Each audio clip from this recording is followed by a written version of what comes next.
هر روز از این در میرم بیرون. هر روز فکر میکنم روز مهمی. اما در واقع همه روزها مثل هم هستن. شاید زندگی همین تکراره. چیزی که اسمش رو گذاشتیم امید.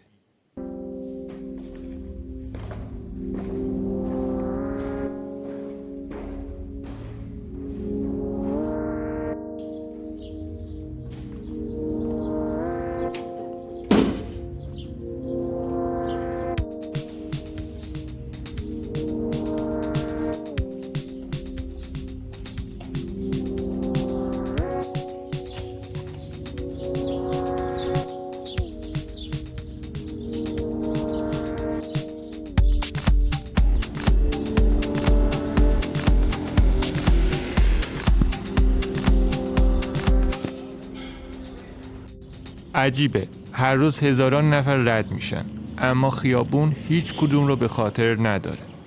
بخش بزرگی از زندگی ما تو انتظار میگذره.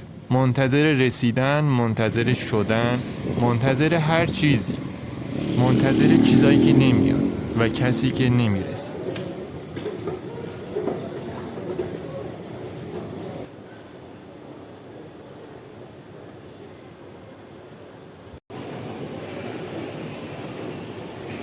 این همه آدم هر روز صبح، شب، عصر میرن میان، غذا میخورن، کار میکنن، میمیرن، مریض میشن، مهمونی میرن.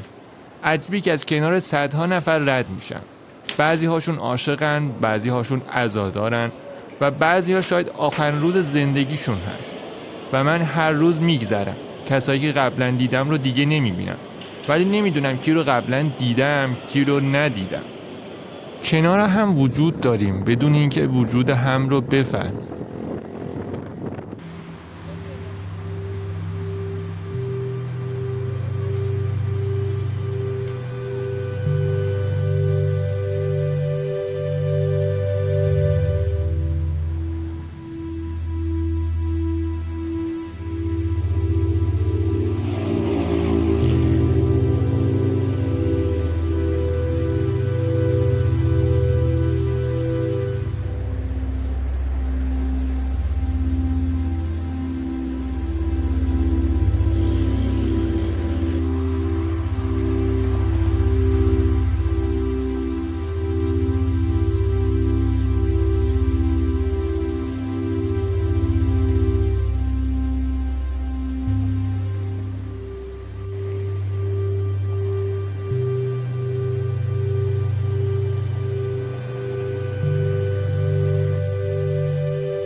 باز چراغ‌ها مثل هر روز روشن میشن.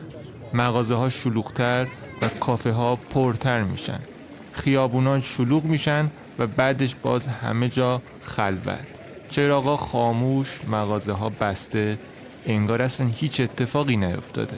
تکرار همون امیدی که دنبالش هستیم و باز صبح و صبحونه و روزمرگی هامون.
این یک ویدیو هم مثل همه ویدیوهایی که ساختمش توش امید هست، ولی هر چند تکراری. ولی امیدوارم با ساب کردن چنل و لایک کردن ویدیو بازگیر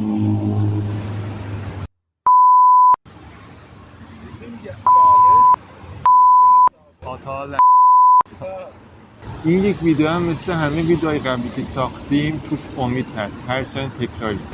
ولی امیدوارم با ساب کردن چنل و لایک کردن ویدیو دوباره بهم انرژی بدیم تا بتونم ویدیوهای خفن‌تری باتون شیر کنم.